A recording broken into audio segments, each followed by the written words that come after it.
আমি তো তোর ব্যাপারটা তাজ্জব হয়ে গেলাম গা। আমার ছোট ভাইয়ের গায়ে তুই হাত তুললি, 6 মাস ধরে বিল দেস না, লাইন কাইটা দেওয়ার কারণে তুই আমার ছোট ভাইরে মাইরা তুইরা ফাটাই দিলি। আরে ভাই, পরে মারছি, আপনি আয়া পড়ছেন, আমার বাসা লাইন কাটছে।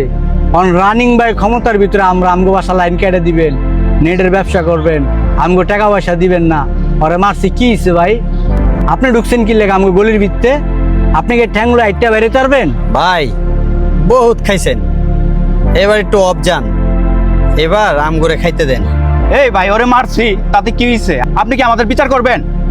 ভাই একটা কথা বলি তোমাদের ব্যবহারগুলি না আমার খুব আশ্চর্য করে ফেলছে। তোমরা ছোট থেকে বড় হয়েছো আমাকে চোখের সামনে, কিন্তু তোমরা এটা কি ব্যবহার করলা আমার লগে? আবার আমার পোলাটারও মেয়েরা দিলা। তোমার বিল দাও না 6 মাস ধরে, লাইনটা কাইটা দেওয়াতে তুমি পোলাটারে মেয়েরা দিলা, প্লাস আমার লগে খারাপ ব্যবহার করতেছো। কারণ কি জানো ভাই, সময়টা আমার খারাপ। সময়টা যদি ভালো থাকতো না, তাহলে তোমরা একটাই বাবা আমার লগে কথা বলতে পারতো না। যাক ভাই, সময় খারাপ, এখন কি আর কমু তুমি বলে।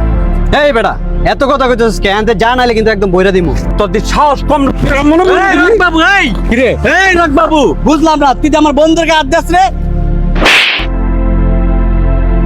ফোন